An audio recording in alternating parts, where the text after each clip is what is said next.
Hello everyone, welcome to my channel. So in this video we are going to see the difference between relative cell reference and absolute cell reference while recording macros in Excel. So basically by default we use absolute cell reference while recording macros. This means that exact cell reference is recorded into the macros. Let us understand it with the help of an example. So here this is my example where I have data of some customers and the amount deposited by them. So basically I want to format this data. So for this, first of all, I will go to developer tab, and then from here I will start recording my macro. Give it any name, and you can type anything in description also. And I am storing this macro in this workbook. Then OK. So here I want to give borders to my data. For this you can select all borders from here, and you can also use a shortcut key Alt HBA. Now I will do some formatting in it.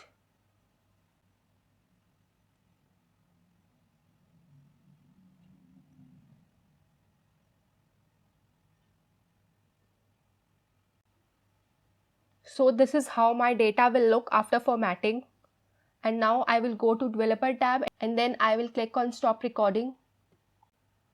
So here my macro has been recorded, and in next sheet I have the data for February where I have 13 customers. But in this example I have only 10 customers. So now I want the same formatting like January in my February data. So for this I will again go to developer tab, and then from here I will choose macros, and now I will select my macro, that is formatting, and then click on run. So here as you can see that my cells are formatted same as January, because here in January I have only 10 records. So that is why in February also it has formatted my cells till my 10th record, and these three cells are not formatted by my macros, and it is because I have used absolute cell reference here. That is why it has recorded my steps from A1 cell to E11 cell. That is why in my February data it has formatted my cells from A1 cell till E11 cell only, and rest of the 3 rows are unformatted. So for this if I use relative cell references, then it won't happen. Now let us again record macro with the help of relative references. So again this is my data and I will format it. Again I will click on record macros and give it a name. So now I want to give borders to my data from row 1 to row 11 because it is the last entry in my data. So for this first of all turn on your relative reference. From here in developer tab, simply click on it, and now use Ctrl Shift and down arrow key to move to the last cell in your data, and then again use Ctrl Shift and right arrow key to move to the last column in your data. And now I will go to Home tab and give it all borders. And now turn off your relative reference from here, and now again turn on your relative reference, and now I will use Ctrl Shift and right arrow key to move here and then turn it off.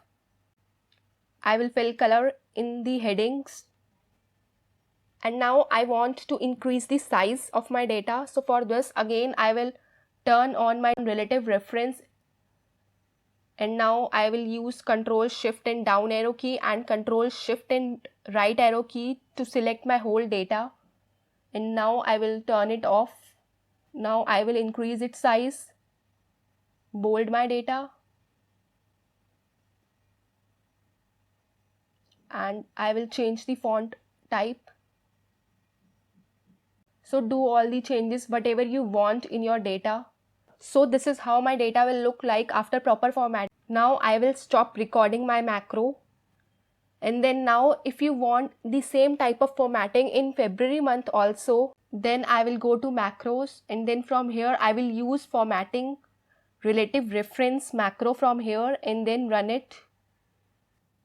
It has formatted my whole data even though I have 13 records in this month, and in January month I had only 10 records, but it has formatted my whole data till my 13th record. So this is how we can use relative reference to get proper and accurate formatting in our data. Now my next example for using relative reference is that here I have a data of some customers and the prices they have paid. So for this I have made a macro here with the help of relative reference, and if I put any entry in this area and then if I click on save data, then my data will automatically be saved in this sheet. Let us understand with the help of an example. If I type any details here and now if I click on save data, now my data has been automatically saved in my next sheet, which is here. And if I type another data here, then click on save data, then my next data will be saved automatically here. Now let us understand how we can make this type of data. So here first of all I will copy this data to my another sheet, Alt H V S E, and then press OK so that my data will be transposed. And now before using macros here, first of all I need to type one entry here.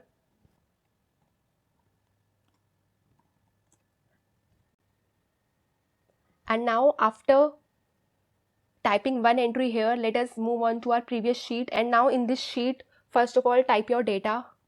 After typing your data, go to developer tab and then from here record macros. Give your macro a name and then press OK. And now I want this data in my another sheet. So first of all I will copy this data and then I will move to my another sheet. And now in this sheet I want my data to be here in row number 6. So for this, first of all put your cursor in C4 cell and then turn on your relative reference from here. And now press Ctrl and down arrow key so that you will move to the last entry in your data. And then again press down arrow key. And now here I will paste my data with the help of a shortcut key, Alt H V S E, and then OK. So here my data is recorded. And now turn off your relative reference from here. Now I will again move to my previous sheet and then from here I will delete this entry and then click on stop recording. Now first of all let us make a button for our macro. So for this, go to insert tab and then from here you can choose any shape from here. And then from here in the format tab you can make changes in your button.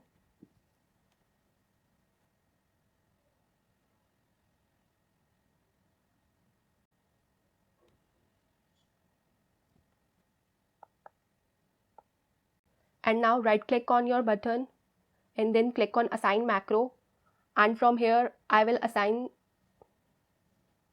my macro to it and then press OK. Now again if I type any data here and now click on save entry, so my entry will be saved here. Now again if you type another entry and then click on save entry, so this is how you can type any entry here in this data and then click on save entry, and then from here your entry will be automatically recorded here with the help of relative reference here. And what if you don't use relative reference? Let us understand that also. Now let us make this kind of macro without using relative reference. Let's see what will happen. So first of all type any data here and give it a name macro 10 and then OK. Now I will simply select my data and then copy it. Now I will paste my data here.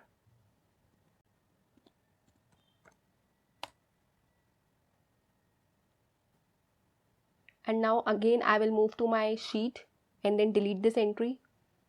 And then I will click on stop recording. Now I will make another button here to assign my new macro.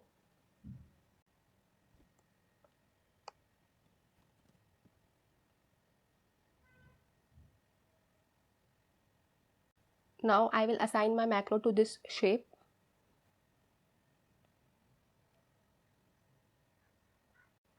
Now let us make another entry here. And now click on save. So here as you can see that my entry has been recorded here. Now let us make another entry here. Again click on save. So here as you can see that my previous entry was also removed from here. I have made total 3 entries but it is showing only 1 entry here. Now if I make another entry here, now again my previous entry has been removed from here. So it is because here by default my macros are recorded with the help of absolute cell references. But here in this example we have used relative references and we have also typed the first entry here. So here we have used absolute references, so that is why our previous entry is getting deleted every time whenever we are trying to save another entry. So this is the basic difference of using absolute cell referencing and relative cell referencing in macros. Hope you have understood the difference between absolute cell reference and relative cell reference, and hope you will like this video, and thank you for watching.